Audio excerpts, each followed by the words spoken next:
जग में माया तो अंधियारो, जग में माया दिखे ना कुछ आँख पसारे, दिखे ना कुछ।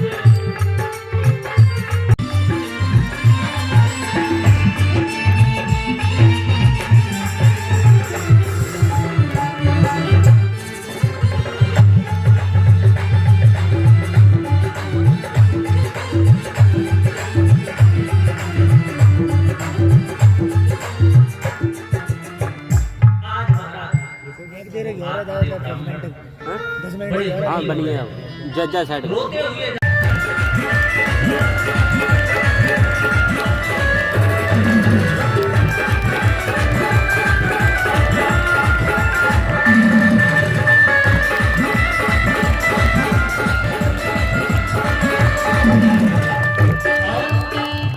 काला यो माटी मिल जाए वो माटी। इसकी सत्ता को अरे प्यारे, सांस रुक जाएगी चलते चलते, सम्मा बुझ जाएगी जलते जलते, दम निकल जाएगा आदमी का क्या भरोसा है इस जिंदगी का। कुछ नहीं मालूम, जितना हो सके उतना इस मानव तन से भगवान की भक्ति करो, धर्म करो, पूजा पाठ करो, घर पर और मस्त रहो, यही भगवान की कृपा है। ये भैया इस दृश्य को देख करके बात यहाँ पर उसने कह दिया ठीक है ले लेना। अब धुंधली जाकर के अपने घर पे बैठ गई। अब इधर नारद जी कथा सुन रहे, कहाँ पर बद्रिका सम से जो आए हुए सनत कुमार हरिद्वार में गंगा की तरह, ठीक है। और आत्मदेव अपने घर में। आगे की चर्चा बहुत सुंदर है, सर्दी बहुत हो रही है हाँ, और आगे की चर्चा बहुत सुंदर है। कथा का जो समय है सुबह प्रातः 7:30 बजे से। कहाँ जा रहे हो आप? बस हम भी चल रहे हैं, हम चल रहे हैं, बैठ जाओ 2 मिनट, अबे हम चल रहे हैं हाँ, बस 2 मिनट बैठो भी, हम भी चल रहे हैं, ठीक है माता हाँ, तुम चलो हम चल रहे हैं हाँ। ए भैया आगे की कथा बहुत सुंदर है। धुंधली अपने ग्रह में है, आत्मदेव भी है, और कथा हरिद्वार में चल रही है। नारद जी ने प्रश्न किया कि भागवत में क्या सकता है, देखो भागवत से किस प्रकार से इसकी उत्पत्ति होती, कैसे क्या होता, आगे बड़ी सुंदर चर्चा है, आप लोग यही श्रवण करिएगा। और कथा का समय क्या पड़ा भाई? समय मतलब पोस्टर में कितना क्या डाला? 12:04। सूरज कितने समय डूबता? 5 बजे। चलो सही है, 12 बजे मंच शुरू हो जाया करेगा। हनुमान चालीसा यहाँ से प्रारंभ हो, समझ लो कथा सुनो। हनुमान चालीसा प्रारंभ हो, हमारे संगीतकार आएंगे, हनुमान चालीसा आपको पढ़ेंगे, और आप जो है हनुमान चालीसा में बस तैयारी कर लिया करो। हनुमान चालीसा का 5-10 मिनट बाद में भी आ जाया करूंगा। कथा का समय से ध्यान रखें, 12 बजे से 4 बजे तक, ऐसे ही है ना? 10-5 मिनट ऊपर नीचे वो तो एक अलग चीज है, कोई बात नहीं। यहाँ मतलब बढ़े हुए चाहे 1 मिनट हो जाए, चाहे 1 घंटा हो जाए, कोई फर्क नहीं। और जो सुन लो 1 दिन चलोगे, देखो दिन हमारे नाम ये पता लगेगा। आप ये नहीं समझ पाओगे कि 7 दिन कब हो गए। और आप सभी बड़े श्रद्धालु हो, सभी के ऊपर भगवान की बहुत बड़ी कृपा है, और सर्दी की भी कृपा है। हाँ जैसी बताना, जितनी सुन सको, कोई दिक्कत नहीं। हाँ आदेश मारो, हाँ केवल आदेश करो, कोई बात नहीं है। तो अपना घर है, 12:05 सुनो या 12:06 सुनो, चाहे दिन में सुनो, रात में सुनो, कोई मतलब नहीं। टेंशन ना ले, जाके चक्कर में ना रहो कि क्या होगा, क्या नहीं। सब लोग आओ, यहाँ से आओ, जैसे आओ, आप ये सभी मानते हो, पूरे गाँव की बात कर रहे हो, हर घर की बात कर रहे हो, क्योंकि मैं छोटे चलो 10-11-12 साल हो गए। हम तो तिवारी जी से पूछ रहे थे कितने साल हो गए, सो इन्हें भी ध्यान दें, हमें भी ध्यान दें, लगभग 12-13 साल हो गए। तो पहली कथा हुई कितना समय हो गया होगा, छोटे से आए थे, आते आते सभी का अपना था। तो हमारा लगा वही है, तन से लेकिन मन से 1 साल में 200-400 भगवान की। और फिर कहते हैं जहाँ ले चलोगे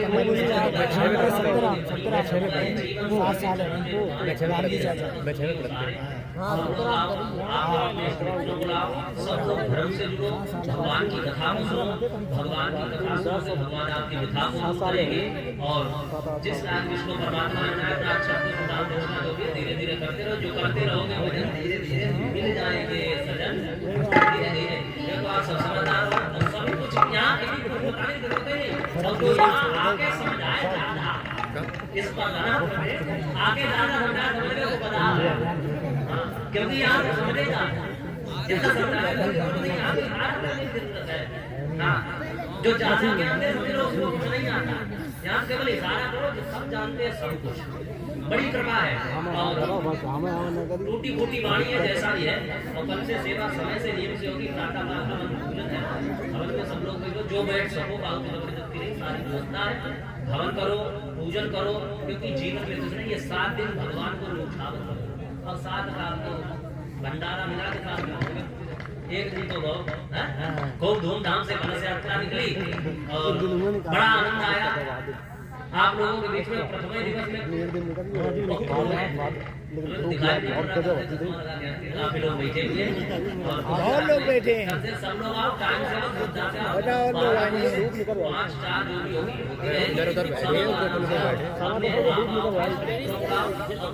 उनसे भगवान से जुड़ जाओ।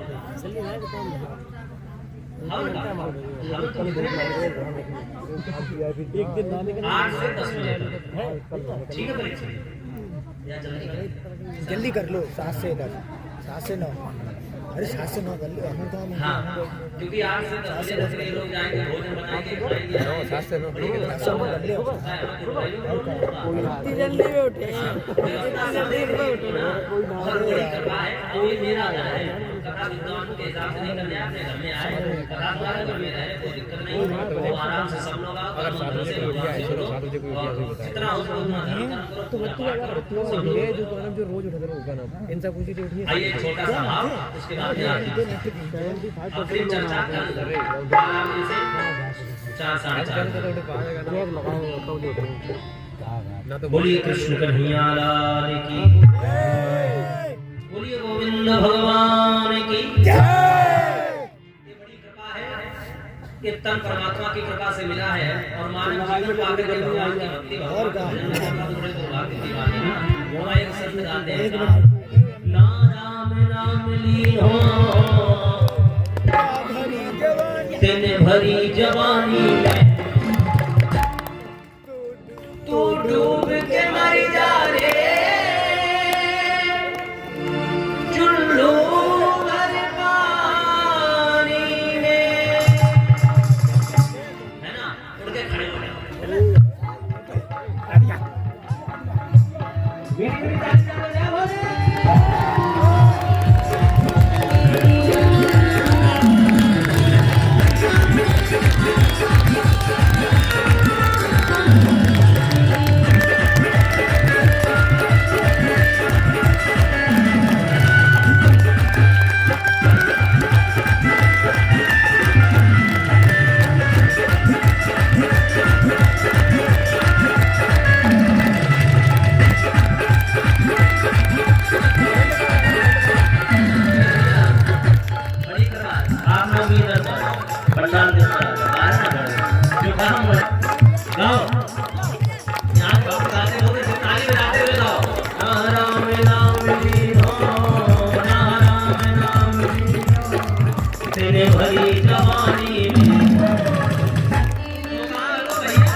वाले थे तब तक वहां पर संत भेष लेकर के बाबा नारद पहुंच गए। बोलिए नारद महाराज की जय। बाबा नारद पहुंचे और बोलो आवाज मार दी दूर से। विप्रदेव ने देखा कि कोई संत है और संत की बात कभी ठुकरानी नहीं चाहिए, अच्छी तो है। अगर गलत होता तो दोबारा मिलो स्वीकार करो। अब वो आत्म ब्राह्मण रूप गया।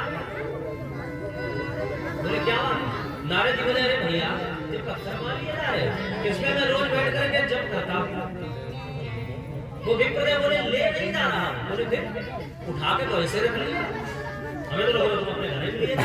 अरे बोले नहीं मैं लेके नहीं जा पाए, पत्थर और ये सारा जमीन सब यही पड़ा है। नारद जी बोले मतलब? नारद जी ने देखा, नारद जी बोले कोई विद्वान मालूम पड़ता, विप्र मालूम पड़ता है, लेकिन इतना दुखी क्यों? बोले फिर क्या करोगे? बोले इस पत्थर को अपने सर पे मारने जाना। नारद बोले बाबा बोले क्यों? बोले मरना चाहता। नारद बाबा बोले भले क्या कर रहे हो? ये इतना सुंदर मानव का तन दिखाई मत दीजिए, अगर उधम मचाए समझिए निकाल धारा खड़े होकर भागवत चलते हैं। कोई सब है जीवन मिलेगा कि नहीं कोई और तुम इसको नष्ट करने जा रहे हो। नारद जी ने निवेदन किया कथमरोदसी विप्रत्वं काते चिंता बलीयसी पदस्तं स्वस्तरं मह्यं कस्य दुःखस्य कारणम्। क्या कथम रोदसी विप्रत्वं, आप तो विप्र मालूम पड़ते क्यों रो रहे हो? बोले काते चिंता बलीयसी, कौन सी चिंता खाई जा रही है? पदस्तं स्वस्तरं मह्यं, मुझे बताओ कस्य दुःखस्य कारणम्, आपके दुख का कारण क्या है? नारद जी बोले कुछ नहीं। बताओ क्या कारण है? वो विप्र बोले बाबा कुछ नहीं है और मुझे मरना है, जीना नहीं। बोले मरना क्यों चाहते हो? बताओ। पत्थर को रखवा दिया। अब वो विप्रदेव चरणों में गिर पड़े, रोने लगे। बोले महाराज मैं त्रिकाल संध्या वंदन करता हूँ, सुबह मध्याह्न और सायंकाल देवी देवताओं की पूजा करता हूँ, लेकिन मेरे देवता पिता खुश नहीं। मेरी पत्नी भी बांझ हो गई, गौ भी बांझ हो गई। अब जिस तुलसी दल को मैं अपने हाथों से जल देता वो भी सूख गया। अब बताओ क्या जीते कभी? मुझे नहीं पीना। अब इस बात को सुनकर के नारद जी बोले मतलब संतान के प्रति मरने जा रहे हो? बोले हाँ। नारद जी बोले औलाद दो प्रकार की होती विप्रदेव, एक होता पुत्र एक होता कुपुत्र, एक होता लायक और एक होता नालायक।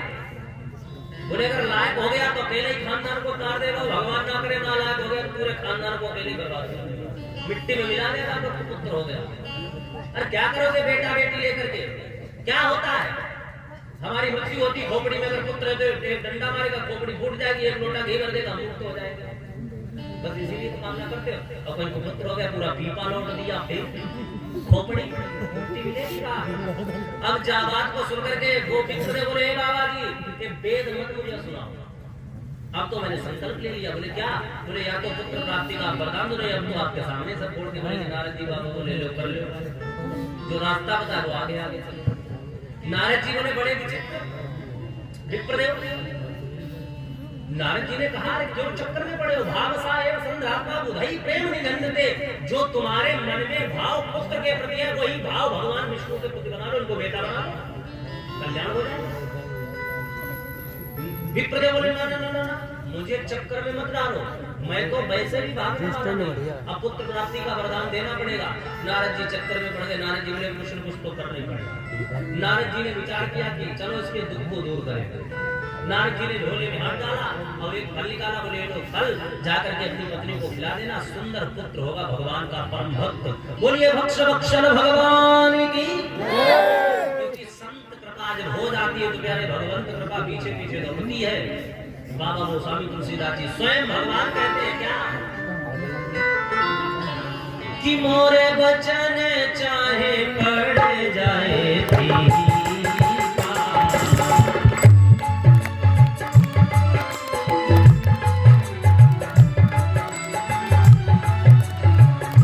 मोरे बचन चाहे पड़ जाए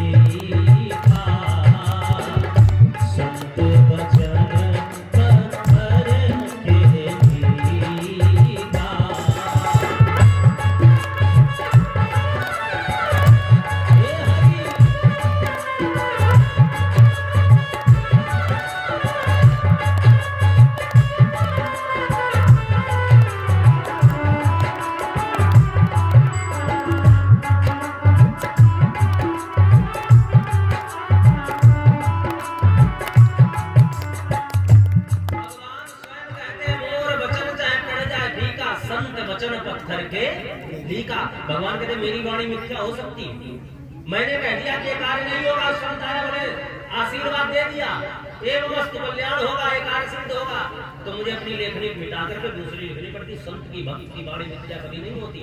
अब आत्मदेव को फल दे दिया, आत्मदेव चरणों में गिर पड़े और भाग खड़े हुए। जिसके कई वर्षों से संतान ना हुई हो उसको वरदान मिल जाएगा, जाके पुत्र होगा, उसको कितनी खुशी होगी। आत्मदेव ब्राह्मण के हृदय रूपी समुद्र में आनंद रूपी हिलोरे उठने लगी, मन रूपी मयूर नचने लगा, गदगद हो गए, दौड़ते हुए गए अपनी पत्नी के पास, बोले देवी जी ये फल खाओ तुम्हें पुत्र होगा। सब देवी जी तो देवी जी के कारण तो सभी हुए। आत्मदेव जा रहे खंड रामायण करने, पूजा पाठ करने, देवी जी पड़ोसियों से झगड़ा करते, पड़ोसी परेशान। और धुंधली जो है अपने पति का स्वागत बहुत करती है। कैसे करती है? जब पति जी घर से जाते तो आरती की थाल सजाती है, माला लाती, माला पहनाती, आरती उतारती, ओम जय जगदीश है, आरती उतार के रख दी। पति जैसे आंखों दो जन बहुत सोच भाव लट पड़ोसियों से लड़ना शुरू, बोलती है तो ऐसे बोलती है जैसे सूखी मिर्च खा के बोल रही है, इतना मीठी बोलती है। बड़ी समस्या गंभीर। ए भैया इस दृश्य को देख करके आत्मदेव आए और देवी लोग फल दो, फल को दिया, तब तक आरती दिया, भैया फल दिया। धुंधली देवी बोली स्वामी जी कैसा फल? अरे आत्मदेव जी बोले फल खा तुम्हें संतान होगा, तुम गर्भ धारण कर लोगी। किसने दिया? बोले संत ने। धुंधली बोली वाह, कहीं फल खाने से संतान होती है? फल उठा के रख दो, रख दो इलवारी में, रख दो महाराज। अब धुंधली चक्कर में पड़ी। आत्मदेव ब्राह्मण एक एक दिन गिन रहे, क्योंकि बच्चे की गर्भ में अवधि 9 महीने 10 दिन, शास्त्रों के अनुसार अवधि होती 9 महीने 10 दिन। महाराज अब आत्मदेव जब 3 महीने हो गए, विचार कर रहे हैं कि अब 6 महीने 10 दिन बाकी है, खुशी होने वाली है। एक दिन के बाद धुंधली ने विचार किया कि हमारे पति एक एक दिन गिन रहे हैं और अब क्या करें। तब तक इसने क्या किया, इसके पड़ोस में एक सहेली रहती थी, उसके पास गए, उसके मालूम कितने हो चुके हैं, 5 हो चुके, 6वां होने वाला। कभी कभी हो जाता जहाँ खाने वालों के लिए भंडार भरा पड़ा, वहाँ खाने वाला नहीं, और जहाँ खाने वालों की लाइन लगी है वहाँ खाने के लिए। समझे तो मेरी बात?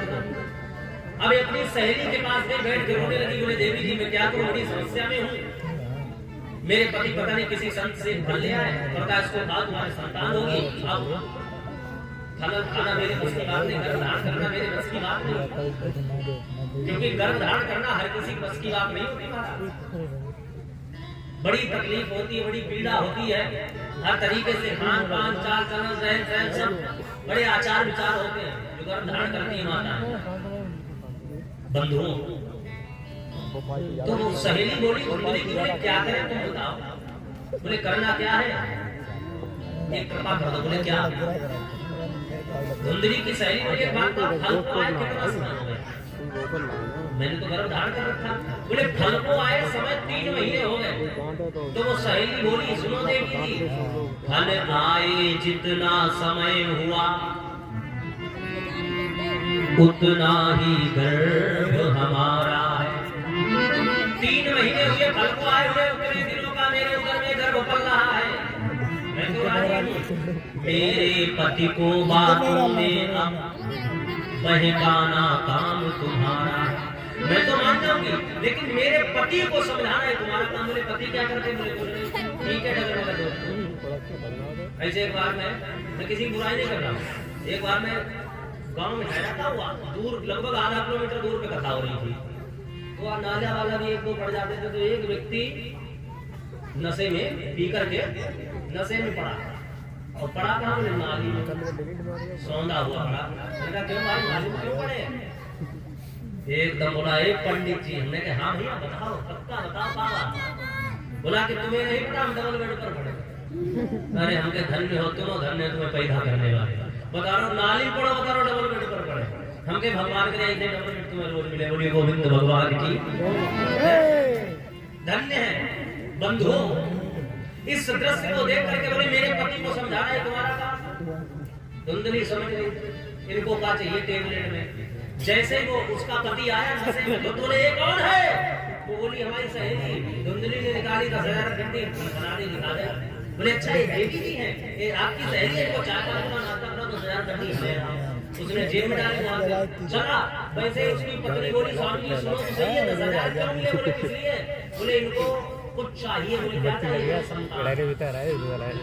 वो व्यक्ति बोला एक चाहिए कि 5, जो जितने हैं सब भाई 5 है, छठवां होने वाला, 5 एक चाहिए, जो होगा वो चाहिए। अब ये 10,000 के पीछे मेरा कि 6 के 6 ले जाओ, सब ले जाओ, बस क्या ये कोई जीवन नहीं है। हमारे किसी संत ने गाया है जिंदगी कितनी खूबसूरत, अभी तुम्हें पता नहीं।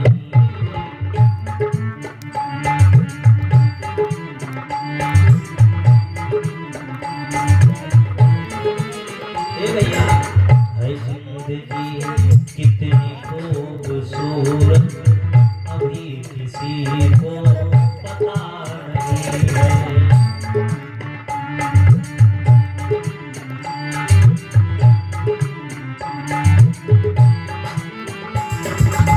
कोई बहुत प्यार करने वाला, कोई बहुत प्यार करने वाला, अभी उन्हें तक मिला नहीं। है जिंदगी कितनी खूबसूरत, जिन्हें अभी तक पता नहीं है।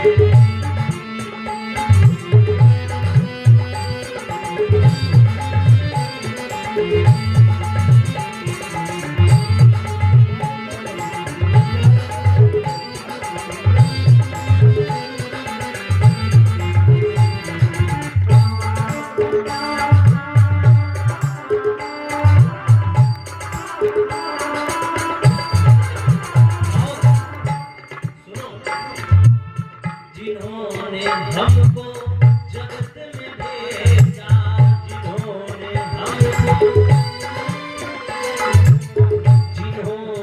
हमको जगत में भेजा, जिन्होंने हमको तय कर लिया लौट के फिर से आना, तय कर लिया।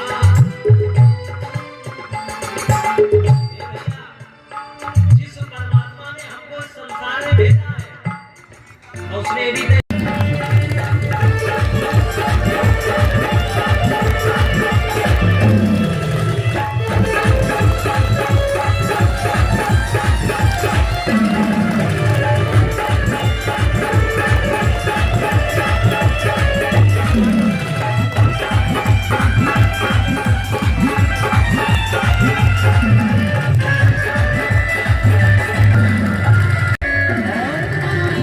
मिला मुझे, मेरा गुरुजी ये मेरा वो मेरा, ये मेरा वो मेरा, लेकिन मेरा क्यों करता मेरा मेरा, यहाँ कुछ भी नहीं है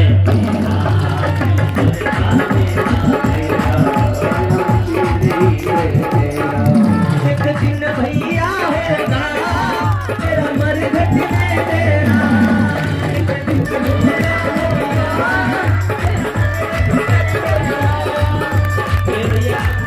कछु कमाए नहीं पायो, कछु कमाए नहीं पायो, कछु कमाए के ले जा रे, कछु कमाए के ले जा रे, जा रे।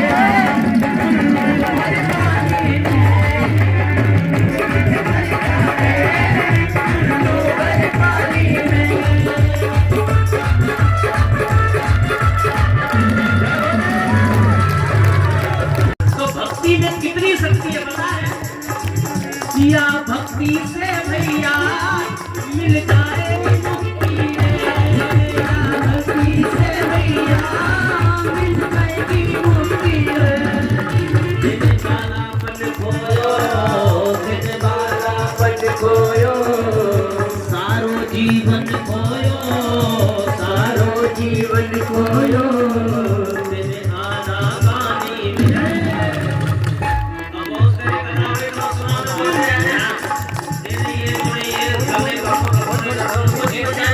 तेरे आना कहानी में। अब तुम मनमानी करो बोलने भैया, तो डूब के मर जा रे,